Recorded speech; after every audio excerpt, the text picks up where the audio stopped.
Fala pessoal, sejam todos muito bem-vindos a mais uma aula aqui no nosso canal no YouTube. E nessa aula de hoje, nesse momento, eu vou falar com vocês sobre um conteúdo muito bacana, que é farmacologia, tá? Lembrando a vocês que eu sou farmacêutico e aqui no nosso canal a gente não vai falar só de química, a gente vai falar também de outras ciências, especialmente a farmacologia. E hoje eu vou trazer um assunto para vocês muito bacana, muito interessante, que na maioria das vezes a gente não aborda tanto na faculdade, mas que no dia a dia é muito importante, especialmente para você que também é farmacêutico, tá bom? Mas antes da gente chegar nesse assunto, não esquece de se inscrever aqui no canal, não esquece de ativar o sininho com as novas para você receber todas as notificações e não esquece de me seguir no Instagram, tá bom? Instagram, Twitter, todas as redes sociais, elas vão estar passando aqui na tela, tá? E você pode se inscrever em todas elas para ter acesso aí ao conteúdo, além de bater um papo mais aprofundado comigo, caso seja do seu interesse, tá bom?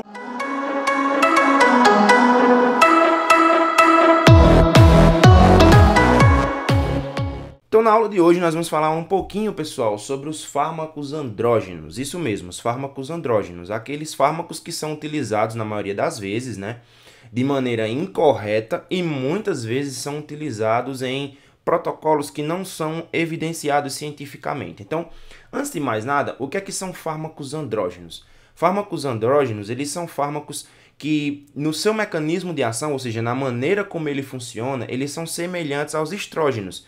Os estrógenos, para quem não lembra, pessoal, são aqueles fármacos que são utilizados, por exemplo, para evitar a contracepção. Já os fármacos andrógenos, eles são derivados, ao invés de ser do estrogênio, eles são derivados da testosterona. E esses fármacos, eles têm algumas atividades.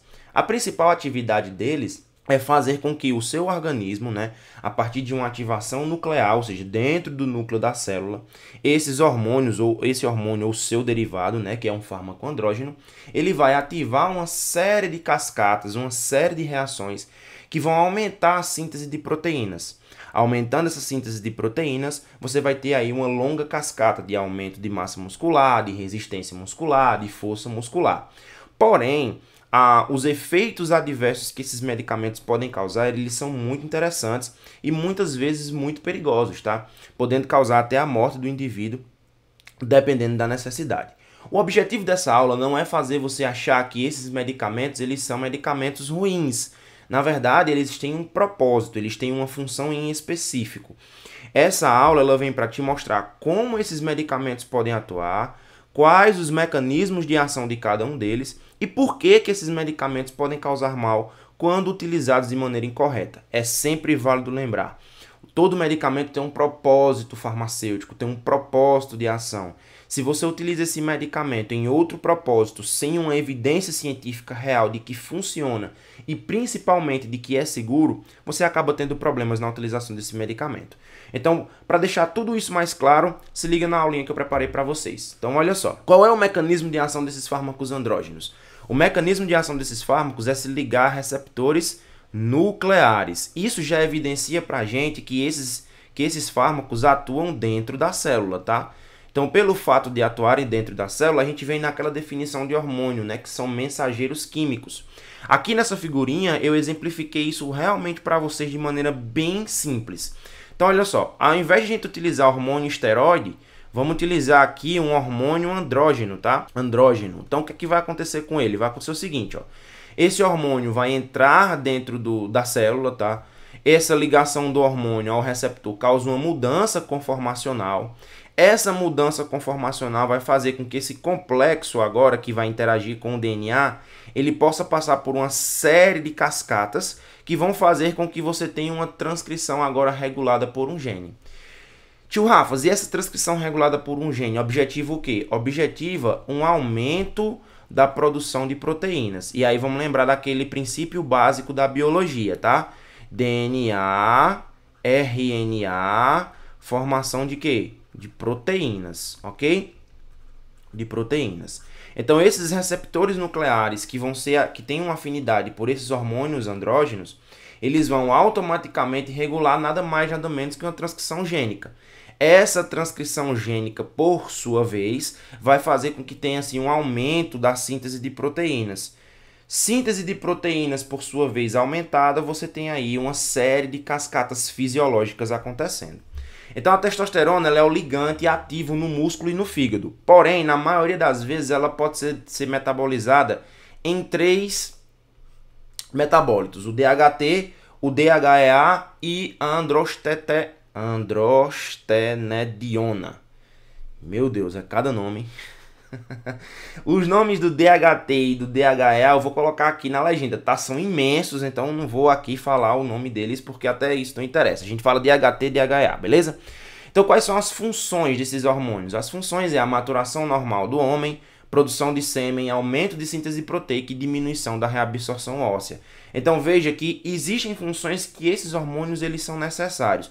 Então você precisa entender que, mesmo que qualquer medicamento possa causar algum problema, ele tem uma função, ele tem uma característica que o faz importante, tudo bem? Então a regulação da secreção de testosterona ela acontece a partir de um feedback negativo. Então olha só, o hipotálamo emite um hormônio liberador de gonadotropina, que ativa a hipófise anterior, que libera hormônio luteinizante, que vai lá no testículo, nas células de Lehigh, e faz com que se produza testosterona ou DHT. Lembrando que o DHT é o principal metabólito da testosterona. A produção automática desses dois hormônios causa um feedback negativo, tanto na produção do LH quanto da produção do hormônio liberador de gonadotropina. Então a gente diz que esse mecanismo de produção da testosterona, de secreção de testosterona, ele é autorregulável. Por quê? Porque a própria produção, quando ela está aumentada, regula a via em dois lugares específicos, tá? E quais são os usos terapêuticos desses hormônios andrógenos? Hipogonadismo primário, quando se tem disfunção testicular, né? Você tem, lembrando pessoal, que os testículos, eles são glândulas também, eles produzem especialmente a testosterona, tá? E aí, nessas células, que especificamente nas células de Leydig, essas células automaticamente tendo uma disfunção, você produz menos testosterona. Você precisa fazer o uso para uma suplementação correta dessa testosterona. O hipogonadismo secundário, quando a insuficiência não é no testículo, e sim a um nível mais alto, por exemplo, tanto o hipotálamo quanto a hipófise. No caso de caquexia crônica, tá? E o uso não aprovado dele, essa caquexia, só um adendo. Essa caquexia crônica que eu falei para vocês é geralmente utilizada em pacientes que têm câncer, né, que é uma consequência do aparecimento do câncer, ou então pacientes HIV positivos que têm esse tipo de procedimento, ok? De processo. O uso não aprovado, ele é não aprovado para aumento de massa muscular, força muscular e resistência. E agora eu bati no ponto dessa aula que todo mundo estava esperando. Gente, muitos atletas de alto nível e enfim, eles acabam fazendo uso desses anabolizantes, tá? Por que são chamados anabolizantes? Porque eles são capazes de produzir uma quantidade maior de proteínas, fazendo com que você tenha um ganho de aumento de massa muscular, de força muscular e resistência. Porém, a gente não tem esse padrão evidenciado cientificamente em todos os biotipos. Então, tem pessoas que, ao utilizar esse medicamento, essas substâncias, elas não têm efeito algum. Então, a gente não pode afirmar que esses medicamentos são utilizados com essa condição, ok?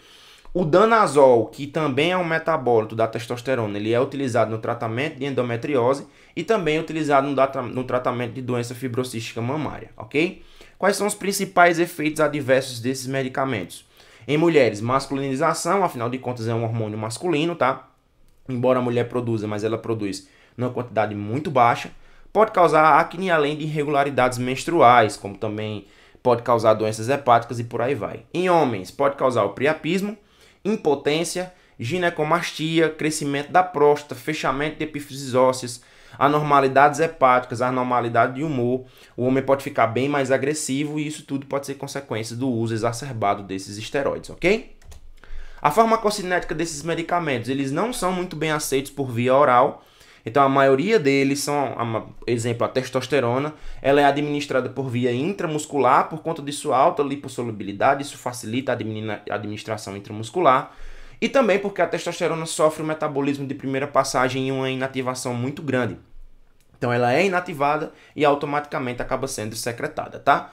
A alquilação da testosterona forma um derivado por via oral. Essa alquilação é a introdução do grupamento alquil na posição 17 da testosterona, produzindo aí um metabólito chamado oxandrolona, que tem cerca de 3 a 13 vezes um poder anabólico maior que a testosterona e pode ser administrado em baixas doses por via oral, ok? Então aqui nessa figurinha vocês podem perceber que eu tenho a administração de testosterona por via intramuscular, Tenho também a utilização de adesivos transdérmicos. Isso pode ser utilizado, pode ser uma alternativa farmacêutica para a administração desses medicamentos, quando você não consegue administrar por via intramuscular, ou mesmo o paciente não tolera muito bem.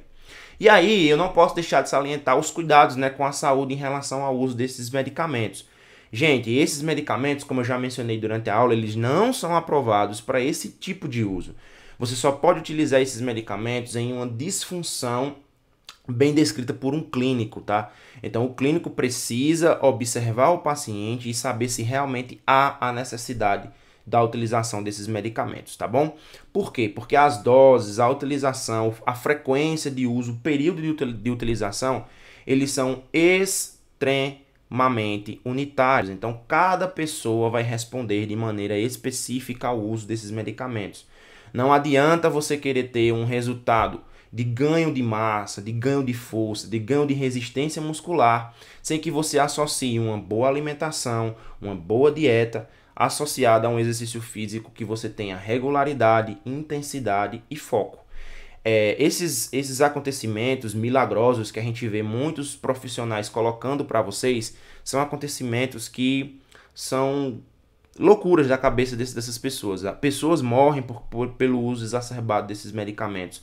Pessoas acabam tendo processos crônicos, doenças crônicas, porque muitas vezes não tem um acompanhamento e na maioria também não tem a necessidade do uso desses medicamentos. Então, se vai utilizar, se você precisa fazer essa utilização, que você faça a utilização com um diagnóstico clínico fechado, para que você possa realmente utilizar na dose correta, na quantidade correta, na frequência correta e de acordo com a sua necessidade de saúde. Eu enfatizo sempre essa palavra, porque vocês precisam entender que esse é um processo de saúde. Se você utilizar errado, você pode estar maltratando a sua própria vida, ok? Então, minha gente, era isso. Espero que essa aula tenha sido de grande valia para você. Se você gostou, deixa o like aqui embaixo, comenta aqui no vídeo, que aí todas as dúvidas que vocês tiverem eu vou responder com toda certeza, tá bom? Um grande abraço, um beijo, um queijo e até a próxima.